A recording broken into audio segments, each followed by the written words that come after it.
Kisah Gus Dur ini salah satu bukti bahwa perjalanan spiritual seseorang tidak terbatas oleh ruang dan waktu.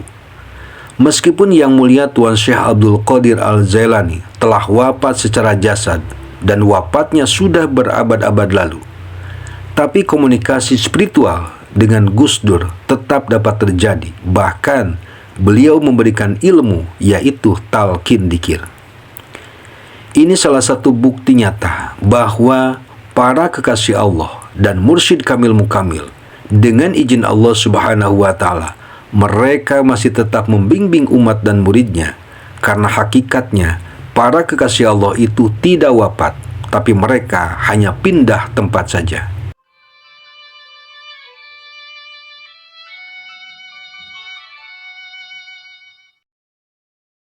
Saudaraku, setiap rasul mengandung sifat kerasulan, kenabian, dan kewalian. Hanya saja setelah Yang Mulia Baginda Nabi Muhammad SAW, sifat kenabian dan kerasulan tertutup. Pintu yang terbuka hingga kini adalah kewalian. Sifat kewalian inilah yang masih melekat pada beberapa orang di tengah-tengah kita. Syekh Ibnu Athaillah mengatakan bahwa Allah Subhanahu wa Ta'ala menyatakan sebagian walinya dan menyembunyikan sebagian lainnya di tengah-tengah masyarakat. Tetapi semua walinya menjadi tanda bagi masyarakat atas kehadirannya. Yang Mulia Tuan Syekh Ahmad Shahibul Wafa Tajul Arifin radhiyallahu, atau yang lebih dikenal dengan panggilan Pangersyabanum.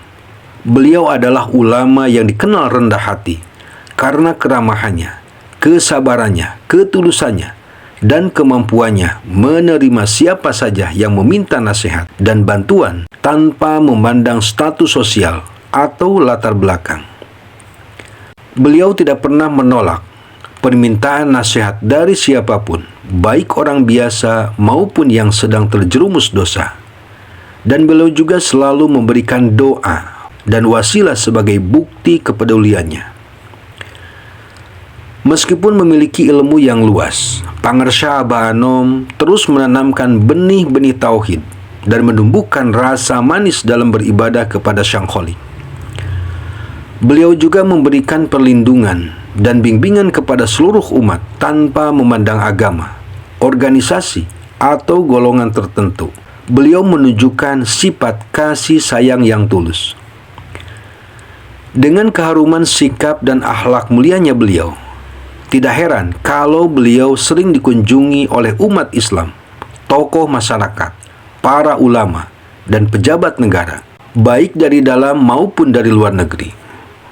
Dan tak sedikit dari mereka itu yang menginginkan mendapatkan talqin dzikir Thariqah Qadiriyah Naqsyabandiyah dari beliau, di antaranya Kiai Haji Abdurrahman Wahid atau yang akrab disapa Gus Dur. Gus Dur adalah seorang mantan presiden dan juga sosok ulama besar yang dikenal sebagai sosok orang yang gemar berziarah ke makam-makam ulama dan para wali Allah. Dalam sebuah lawatan ke Baghdad, Irak, Gus Dur mengunjungi makamnya yang mulia Tuan Syekh Abdul Qadir Al-Jailani Qaddasallahu Sirrahu Nurani, seorang sufi besar, sultan aulia, dan juga mursyid kamil mukamil dari Thariqah Qadiriyah. Selama berada di makam yang mulia Tuan Syekh Abdul Qadir Al-Jailani Qaddasallahu Sirrahu Nurani, Gus Dur mengalami pengalaman spiritual yang mendalam. Dalam kondisi antara sadar dan tertidur, Gus Dur didatangi oleh Yang Mulia Tuan Syekh Abdul Qadir Al-Jailani, yang kemudian beliau mentalkinkan dzikir kepada Gus Dur atau membeatnya ke dalam thariqah yang dipimpinnya, yaitu Thariqah Qadiriyah. Talqin bukanlah sekedar pembelajaran dzikir, tetapi juga merupakan pengakuan seseorang sebagai murid dalam thariqah yang dianut oleh mursyidnya. Dengan demikian, melalui talqin yang dilakukan oleh Yang Mulia Tuan Syekh Abdul Qadir Al-Jailani Qaddasallahu Sirrahu Nurani, Gus Dur resmi menjadi pengikut thariqah Tuan Syekh Abdul Qadir Al-Jailani, yaitu Thariqah Qadiriyah. Sepulangnya beliau ke Indonesia, Gus Dur berkesempatan bersilaturahmi kepada Pangersha Abah Anom di Suryalaya. Begitu Gus Dur sampai ke pondok pesantren Suryalaya dan bertemu langsung dengan Pangersha Abah Anom, Gus Dur langsung mengutarakan niatnya, yaitu minta diajarkan dikir atau minta ditalkin dikir oleh Pangersha Abah Anom. Namun Pangersha Abah Anom menolak keinginan Gus Dur itu dan mengatakan bahwa Gus Dur tidak perlu ditalkin lagi karena sudah mendapatkan talkin dikir langsung dari Yang Mulia Tuan Syekh Abdul Qadir Al-Jailani Qaddasallahu sirrahu nurani. Saudaraku, beruntunglah bagi orang yang sudah diizinkan oleh Allah Subhanahu wa Ta'ala untuk bergabung bersama Pangersha Abah Anom dan masuk ke dalam barisan ajarannya, yaitu ajaran Thariqah Qadiriyah Naqsyabandiyah Pondok Pesantren Suryalaya Tasikmalaya. Meskipun sekarang ini ada oknum yang mengaku-ngaku dirinya sebagai mursyid TKN Pondok Pesantren Suryalaya penerus Yang Mulia Pangersha Abah Anom, dan ia gencar mempromosikan dirinya dengan menghalalkan segala cara, bahkan sampai berani memfitnah, menghina para wakil talkin, keluarga besar Pangersha Abah Anom, dan orang-orang yang bukan pengikutnya. Walaupun dengan serangan seperti itu, dengan izin Allah Subhanahu wa Ta'ala, Suryalaya dan ajarannya tetap kokoh, dan umat Islam makin berbondong-bondong datang ke pondok pesantren Suryalaya untuk belajar dzikir. Pangersha Abah Anom adalah seorang waliullah dan mursyid kamil mukamil yang dianugerahi oleh Allah Subhanahu wa Ta'ala karomah dan kemampuan spiritual yang luar biasa. Beliau mengetahui hal-hal gaib dan mengetahui isi hati para muridnya, termasuk masa lalu, masa kini, dan masa depan, bahkan sebelum peristiwa itu terjadi secara fisik. Keyakinan ini bersumber dari cerita dan pengalaman para muridnya dan juga masyarakat yang menyaksikan karomahnya. Sebagian ulama menjelaskan bahwa karomah yang dianugerahkan kepada sebagian wali Allah mengenai hal-hal gaib terjadi karena penyingkapan atau ilham dari Allah Subhanahu wa Ta'ala, dan ini bukanlah kemampuan bawaan wali, melainkan pemberian dari Allah Subhanahu wa Ta'ala.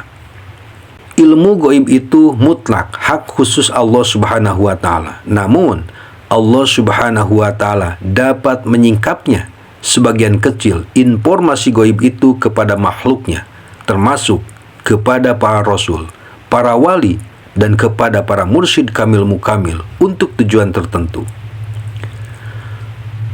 Gus Dur tidak pernah bercerita pengalamannya waktu ziarah di makamnya Yang Mulia Tuan Syekh Abdul Qadir Al-Jailani Qaddasallahu sirrahu nurani.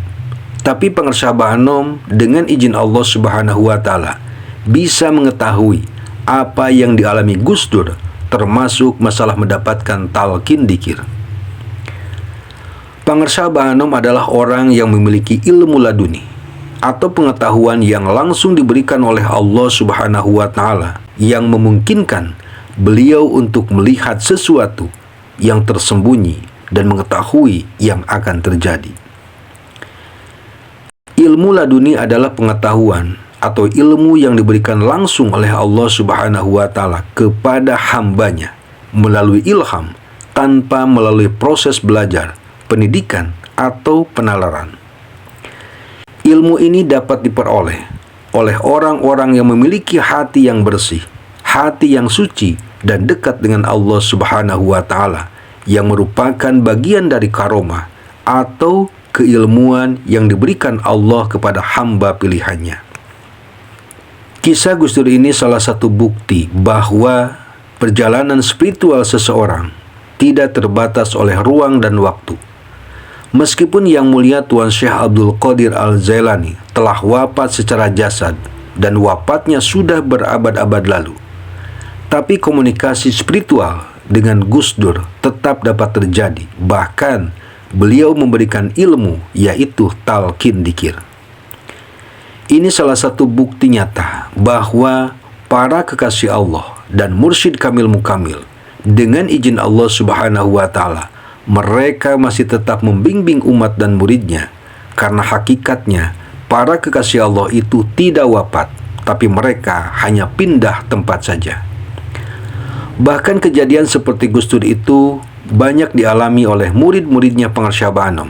Mereka didatangi oleh Pangarsyaba Anom.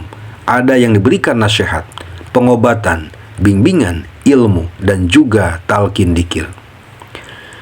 Dari sini kita bisa pahami dengan sangat jelas bahwa para mursyid kamil mukamil memiliki kemampuan beraktivitas bahkan lebih leluasa setelah wafatnya. Oleh karenanya, seorang wali mursyid tidak akan pernah putus dalam membimbing ruhani para muridnya.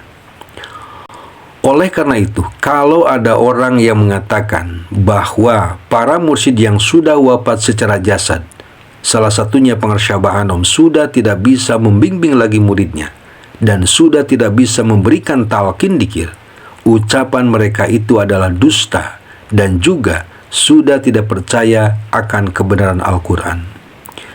Dalam Al-Quran surat Al-Imran ayat 169 disebutkan, "Dan janganlah sekali-kali kamu mengira bahwa orang-orang yang gugur di jalan Allah itu mati. Sebenarnya mereka itu hidup di sisi Tuhannya mendapatkan rezeki." Bahkan para kekasih Allah yang sudah wafat secara jasad, mereka tetap melaksanakan perintah Allah dan masih melakukan aktivitas ibadah. Namun fokus ibadah utama mereka di sana adalah dzikir kepada Allah Subhanahu wa taala.